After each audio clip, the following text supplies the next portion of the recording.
those of you that are just coming in, there are seats up here.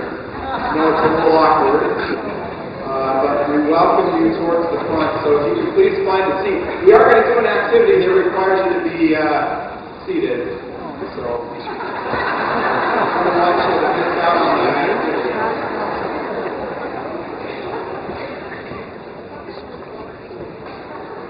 Welcome. Can I have another round of applause for our musicians?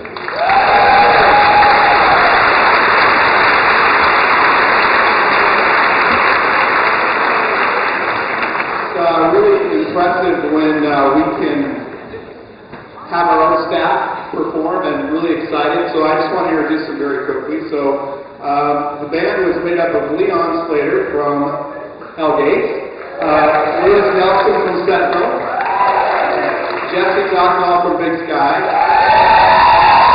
Sam McKinsey from Meadow Hill, Brian Davis from Hellgate and Sentinel, Brian Belsky from, orchestra, probably all over the district, right?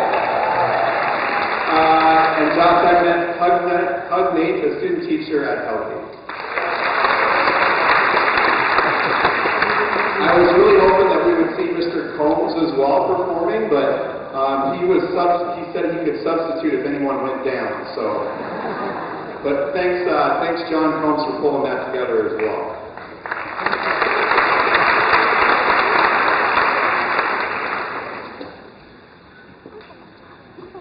For those who I haven't met yet, which is a lot of you, my name is Rob Watson, and I'm the new superintendent, and really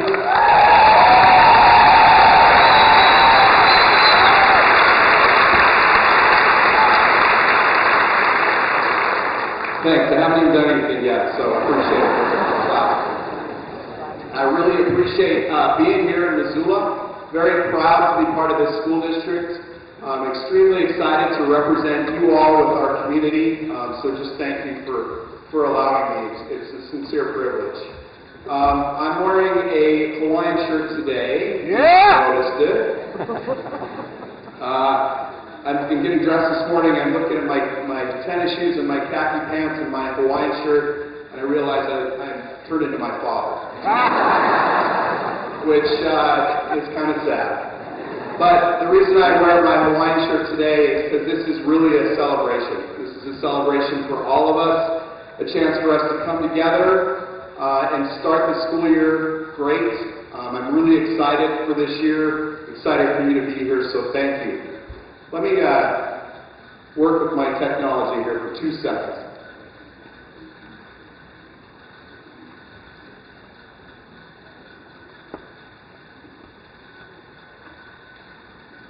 So there's some other great folks here today. Oh, look at the sun just came out.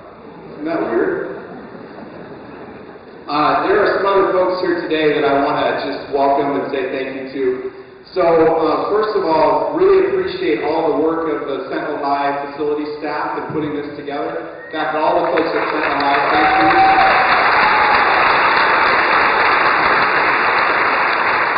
Thank you for hosting us here. I was told that at 5:30 last night they couldn't get the bleachers out because they had no power to the bleachers, so I'm really glad they're out right now. Let's see. Also, Tracy, Lenora, and Jennifer, I know they're here somewhere. Please give them a hand.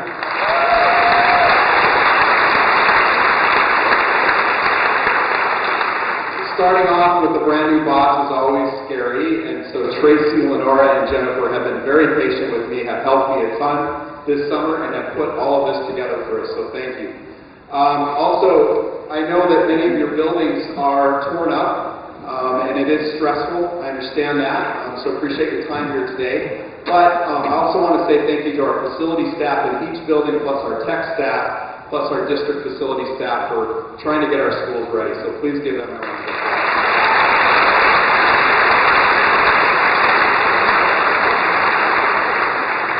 And then finally, some of the hardest working folks I've seen this summer is the Department of Teaching and Learning, all our teachers and our coaches and our instructional help from teaching and learning. Please give them a hand. They have worked all day.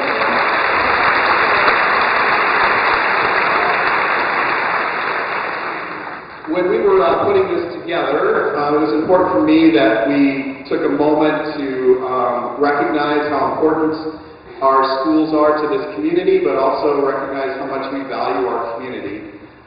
So we sent out a ton of invitations to our community members, and we have some folks from the University of Montana. If you could stand up and be recognized.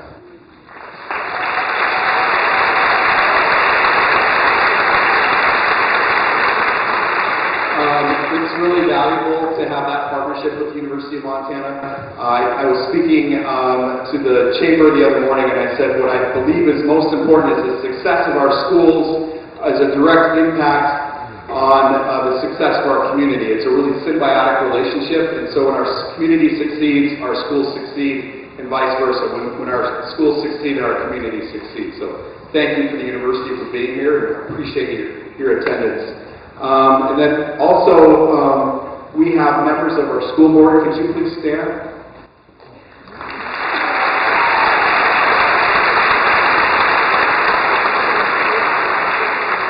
So very, very interesting. This is the hardest job that you'll ever get paid for, right? So really appreciate our school board. They give a ton of time to our district and appreciate them being here today. And then we have some folks that have been just some great supporters. I know Susan Haypatrick is here, and I saw Tom Benson somewhere. Where's Tom at? Oh, he's in the back there. Tom, there's plenty of seats up front here. Susan, could you stand as well? So Susan and Tom.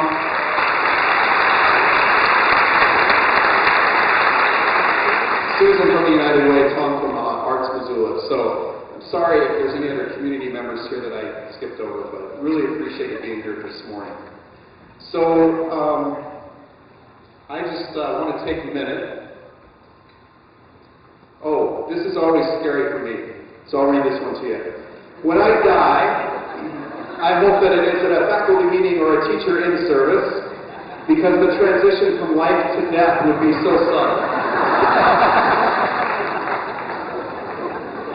So I know that these days are very, very precious. These times before the school starts are important to you to be in your classrooms, in your buildings, doing the work you need to do to get ready for the school year.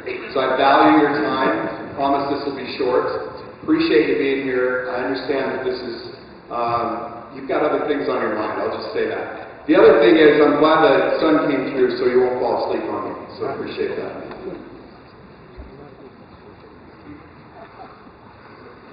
Okay, this is the participation part. So there's still a few people standing in the back, so that's okay. I won't call you out.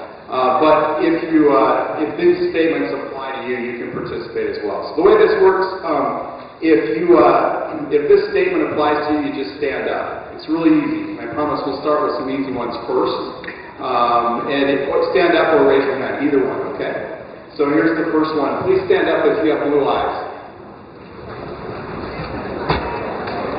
Okay, thank you. You can have a seat.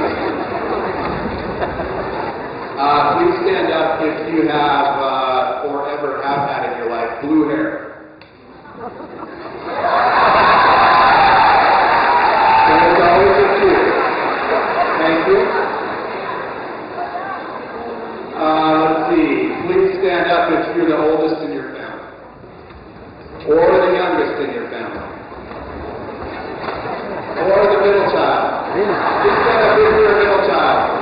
Give the middle child a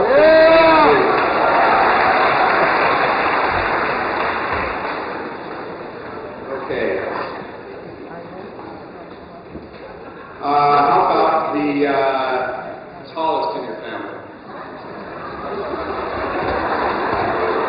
The shortest in your family? Perfect. Thank you. Please stand up if you are like me, new to Missoula. New to Missoula. Raise your hand or stand up. New to Missoula. Thank you. How about you've been here 3 years or less? Okay. How about if you've been here over 10 years? Over 15 years?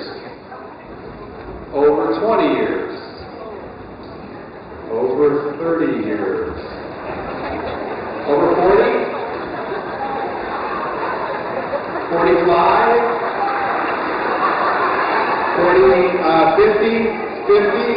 over 50 years? All right, give those folks a hand.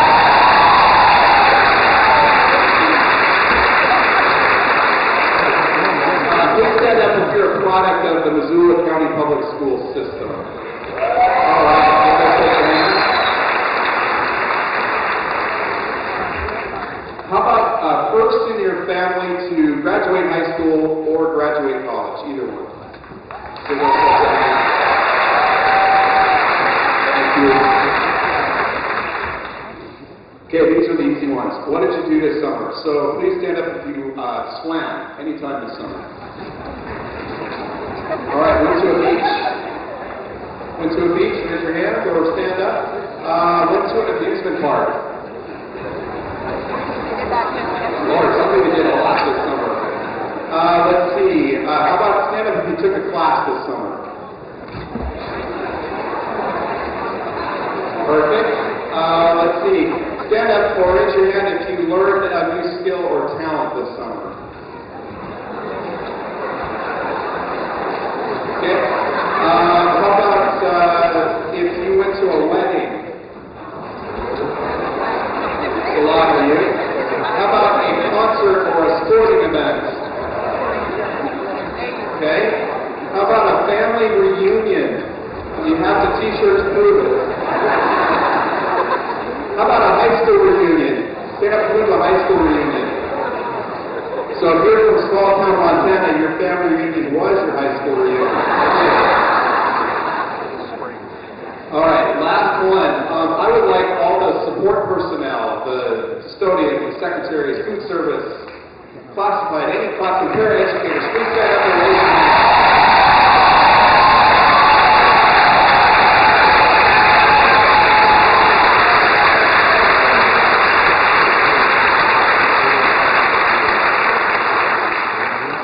So very important that they're here with us today. I really appreciate your attendance.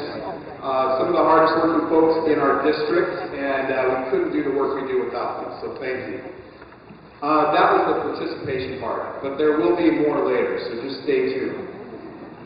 I believe in the power of education to change people's lives. Given the opportunity, I believe all students want to learn and succeed. I believe all students deserve the opportunity. As an educator, I believe my greatest responsibility is to establish an environment that provides opportunity for all students. That's a lot. Take a breath. This is important to me. I think as you're first meeting me, it's probably really important to you to know what my beliefs are. So there it is. It's just words on a paper, though. So let me go into a little more detail. It's important, if you haven't done this, to ask what your why is. That's my why, because I believe in the power of education, and hopefully you do too. But there is a story here, and so I'm going to talk briefly about this story, and hopefully it will just elaborate a little bit on why I believe what I believe. So, my grandfather was from the Philippines, and he grew up in the Philippines, and when he was growing up, education wasn't one of those things that was free for everybody. So when he was a small boy, he realized that education would help him get further in life.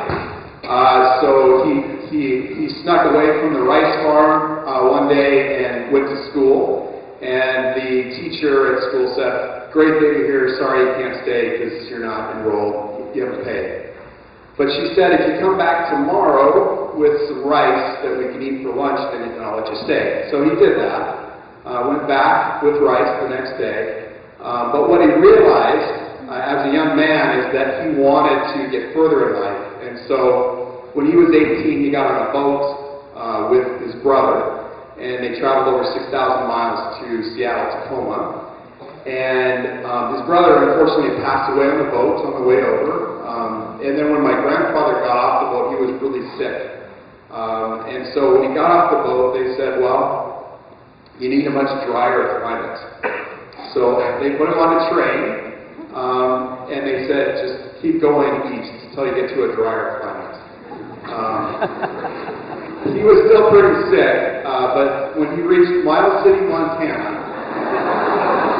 which is pretty dry, when he reached Miles City, Montana, there was a clergyman that pulled him off the train. He was pretty sick, but the clergyman kind of nursed him back to health. got him on his feet. Now, my grandfather lived the rest of his life in eastern Montana.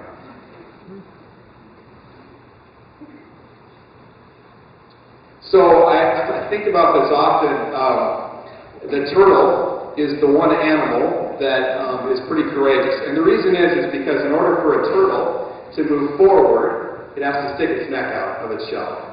And so I think about my grandfather, I think about how hard it would have been for him to get on that boat, not knowing what was going to happen, or to get off that train, not knowing what was going to happen. So he really had to stick his neck out to move forward. So that was a pretty good story by itself, but there's just a little bit more. My grandmother was from Mexico. She was a migrant farm worker, and her family, all of her family were migrant farm workers. She often told people she was from Texas, Eagle Pass, Texas, but really she was from the border town across from Eagle Pass. So they would work the fields, obviously, throughout the spring and summer. And then she, at the end of the summer, she would end up in the sugar beet fields. And what they would do in the sugar beet fields is thin the fields. So back then they didn't have machinery to do that. Folks thinned the sugar beets. And so that was also in Miles City, Montana. And she actually met my grandfather that way in the sugar beet fields.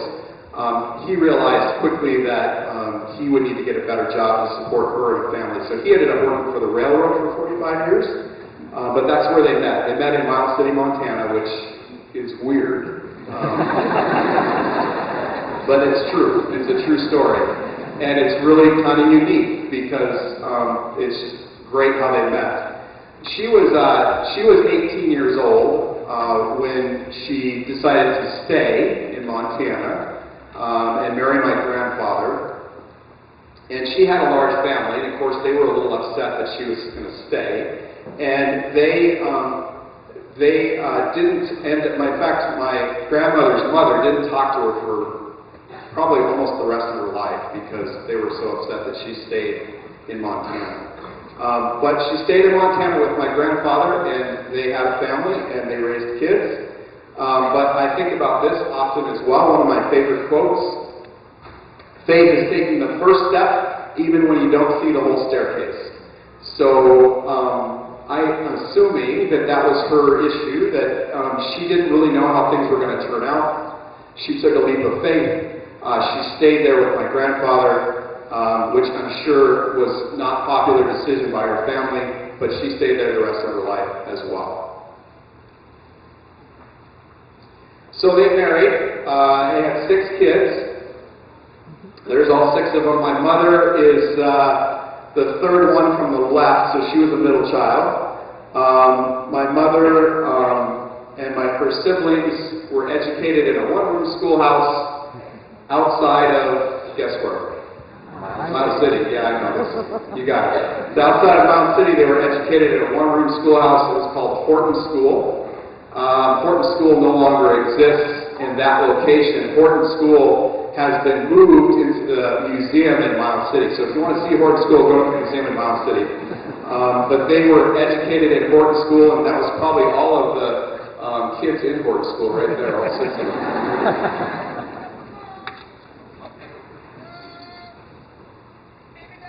So education was critically important to my grandparents.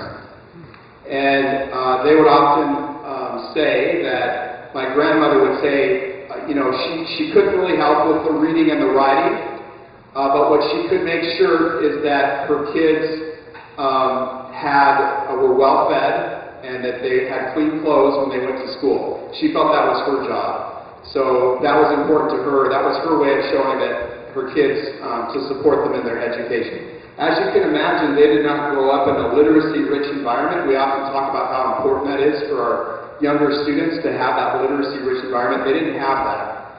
So it was really on the local school teacher to really provide that education.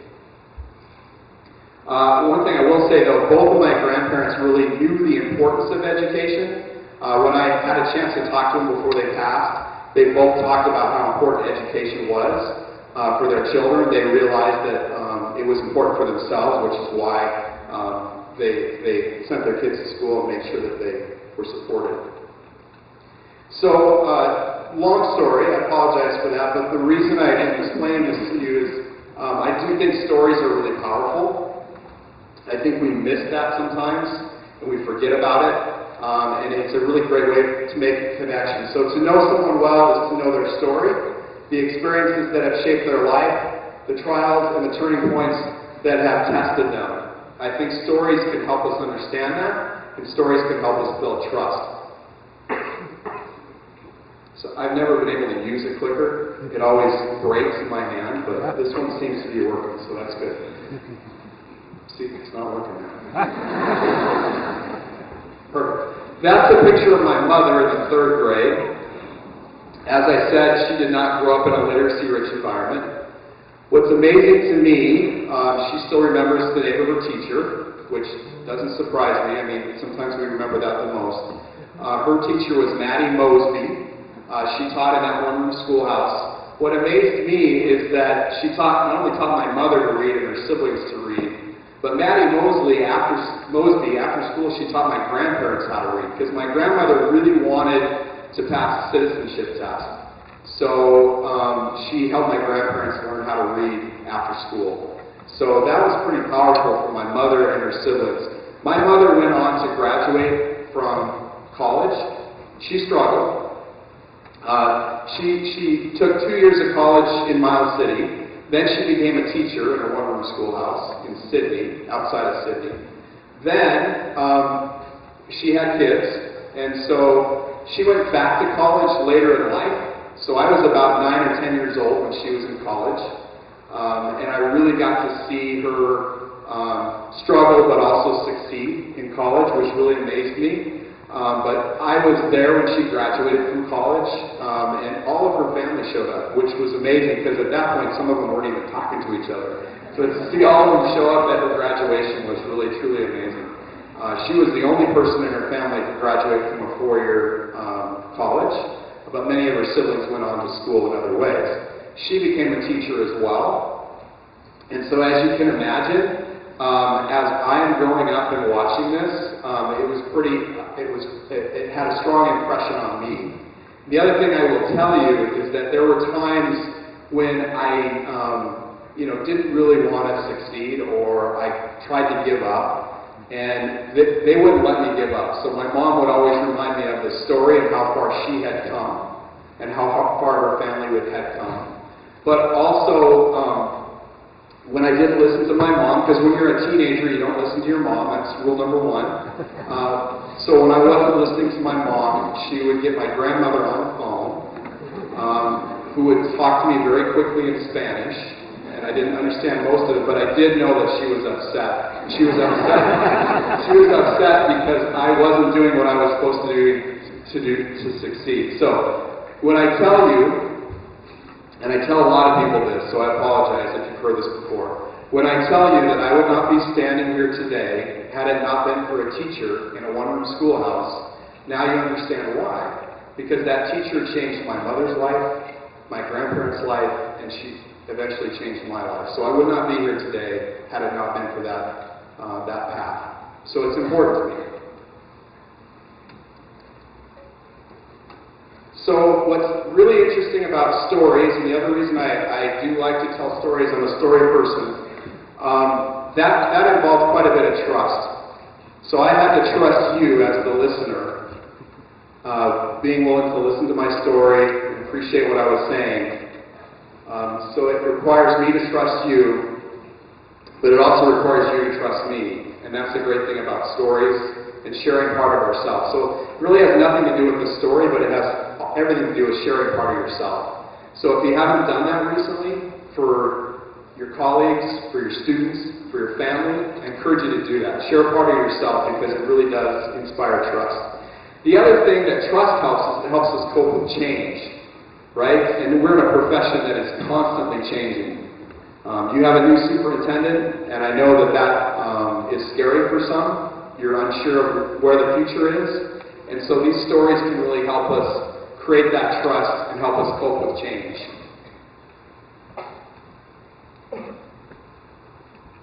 All right. one more story. This is where I need volunteers. So I had a volunteer yesterday, one of the new teachers. Is Kira here? Oh, she's here. All right, you can stay right there. Good. Give Kira a hand, please. The volunteer.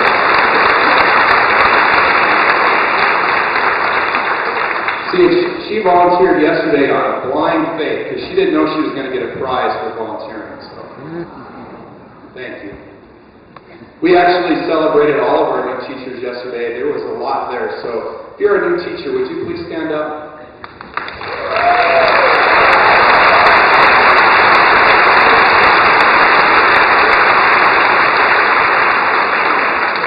Okay, I need, let's see, Kira, you're an orchestra, right?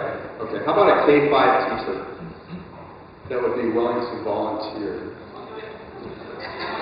Perfect.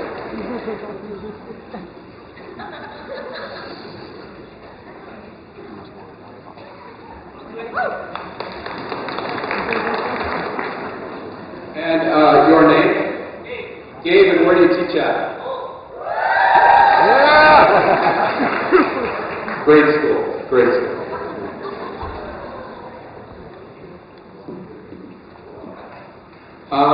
Okay, now this one, actually, I'm sorry to call you out, but this one really requires a very special person. I need a high school English teacher. I know it's really specific.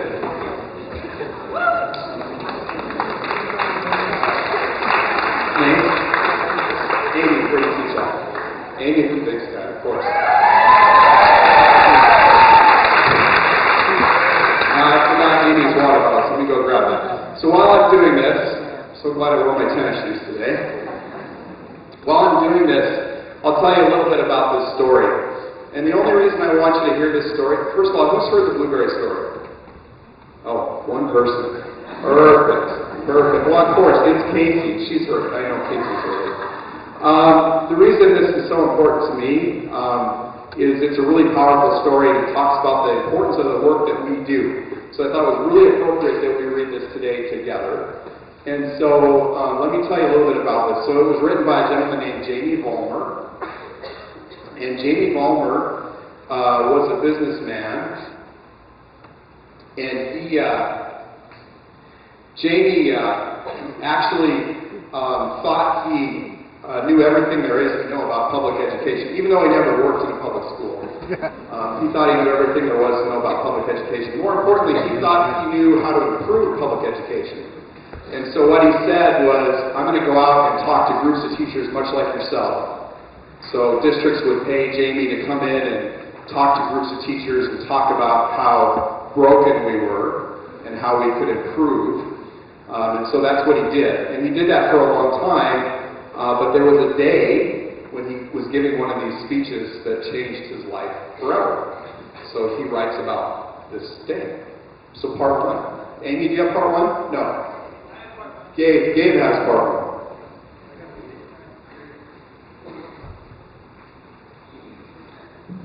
Alright. So the guy says, if I ran my business the way you people operate your schools, I wouldn't be in business very long. I stood before an auditorium filled with outraged teachers who were becoming angrier by the minute. My speech had entirely consumed their precious 90 minutes of in-service. Their initial icy glares had turned to restless agitation. You could cut the hostility with a knife. I represented a group of business people dedicated to improving public schools. I was an executive at an ice cream company that had become famous in the middle 1980s when People magazine chose our Blueberry as the best ice cream in America. I was convinced of two things. First, public schools needed to change. They were archaic selecting and sorting mechanisms designed for an industrial age and out of step with the needs of our emerging knowledge society. Second, educators were a major part of the problem. They resisted change, hunkered down in their feathered nests, protected by tenure and shielded by a bureaucratic monopoly. They needed to look to business. We knew how to produce quality, zero defects, TQM, continuous improvement.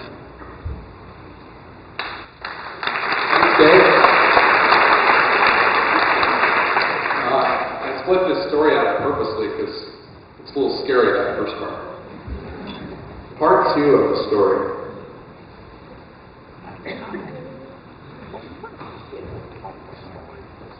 In retrospect, the speech was perfectly balanced, equal parts of ignorance and arrogance. As soon as I finished, a woman's hand shot up. She appeared polite, pleasant. She was, in fact, a razor-edged veteran high school English teacher who had been waiting to unload.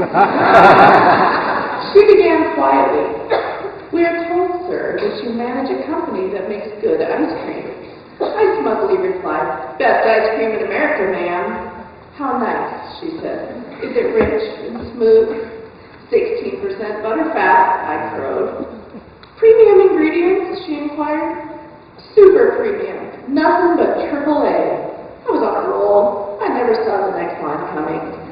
"Mr. Vollmer," she said, leaning forward with a wicked eyebrow raised to the sky.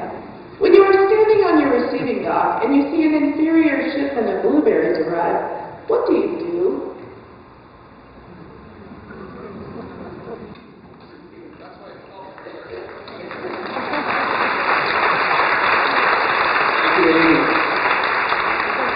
So here we go. Inferior shipment of blueberry. Part 3 is Kira. In the silence of that room, I could hear the trap snap. I was dead meat, but I wasn't going to lie. I sent them back. She jumped to her feet. "That's right," she barked, "and we can never send back our blueberries. We take them big, small, rich, poor, gifted, exceptional, abused, frightened, confident, homeless, rude, and brilliant. We take them with ADHD, junior rheumatoid arthritis, and English is their second language. We take them all, every one. And that, Mr. Vollmer, is why it's not a business, it's a school." In an explosion, all 290 teachers, principals, bus drivers, aides, custodians, and secretaries jumped to their feet and yelled, "Yeah, blueberries, blueberries." And so began my long transformation. Since then, I have visited hundreds of schools. I have learned that a school is not a business. Schools are unable to control the quality of their raw materials. They are dependent upon the vagaries of politics for a reliable revenue stream, and they are constantly mauled by a howling horde of disparate, competing customer groups that would send the best CEOs screaming into the night.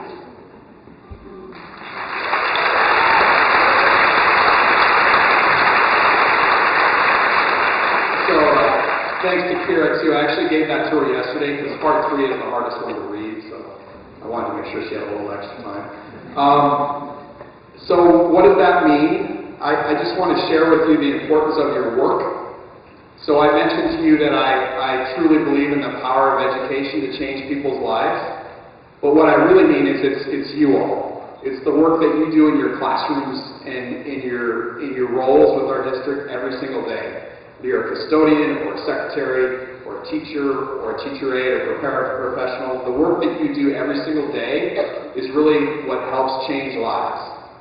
So in some ways I'm very envious of you. And the reason I'm envious is because I'm in a position now where I don't get to change a whole lot of lives, right? I push a lot of paper around. I'm a paper pusher, maybe. But what I don't get to do is I don't get to change a lot of lives. I really envy the role that you have every single day to change a life. And it may be years from now when somebody says to you, "You changed my life." But that's what it's all about. It's the work that you do in your classrooms, in your schools every single day that really moves this district forward and changes lives.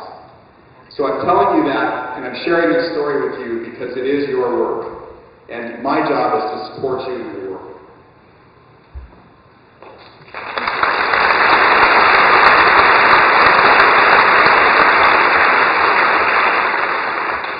Last thing, you matter to me. You matter to me as one of our employees. You matter to me as a person. Your work is important to me, and because of that, you do matter to me, and I appreciate everything you do. You also matter to this district, and you matter to this community. If you don't realize that, I just want to share with you, every time I go talk to community members, they don't talk about me or the business building or the ad building. They talk about what you guys are doing in the classrooms. They talk about the wonderful teachers that we have and the wonderful educators and our entire team that we have in our buildings. So that's why you matter to us. You matter to our community. So this summer, Dave Rott, everyone knows Dave, right? How can you not know Dave? Dave Rott, our Human Resources Director, worked with a team of folks to get this new program started. So I really want to give credit to Dave and his team for doing this.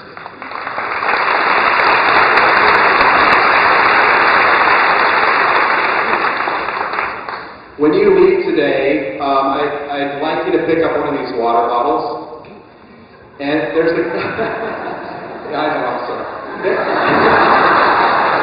Everyone's going to get one. It's like Oprah, right? You get a car, you get a car, you get a car. The reason I want you to pick up one of these water bottles, and it would break my heart if I saw it at a garage sale in the future. But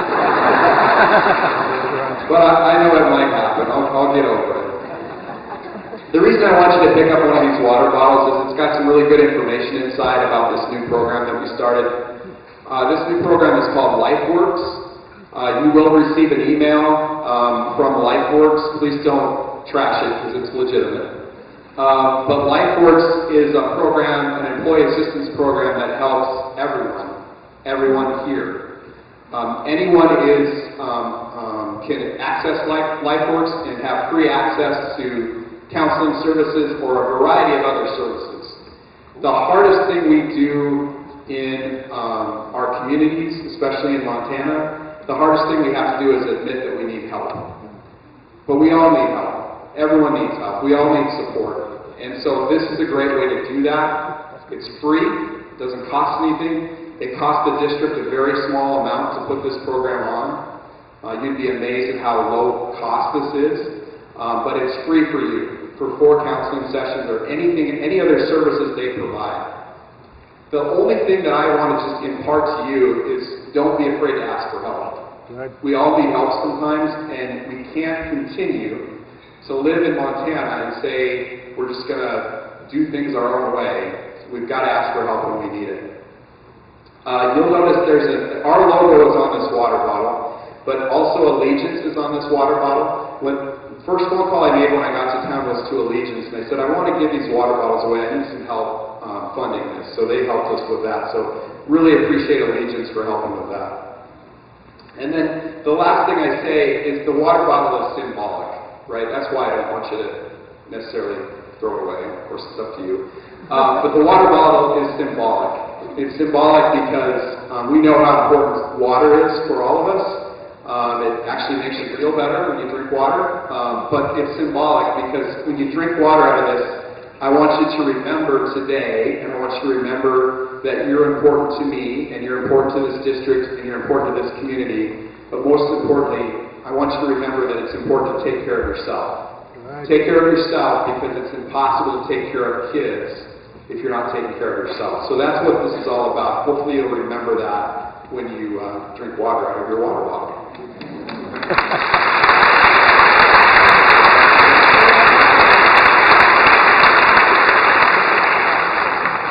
So that's all I have. Appreciate your time. One other thing I would say is that we will likely not do this every single year, unless you want me to do this every year. I know that this is really valuable time, and I value the fact that we can all be together, but we will probably not do this every single year in this large a venue. Because I want to give back to you some of that time that I know is important to you. So next year we'll do something slightly different, maybe ice cream in the afternoon or something like that. So I look forward to next year as well for this event. The last thing I'll say is appreciate your time this morning. I know you have a ton to do in your buildings. Appreciate your patience with the construction. I know it's a lot. And really thank you for being with me today and engaging in this assembly. We do have some snacks outside, and the water bottles are on the door as you go out. So please grab a water bottle. Thank you.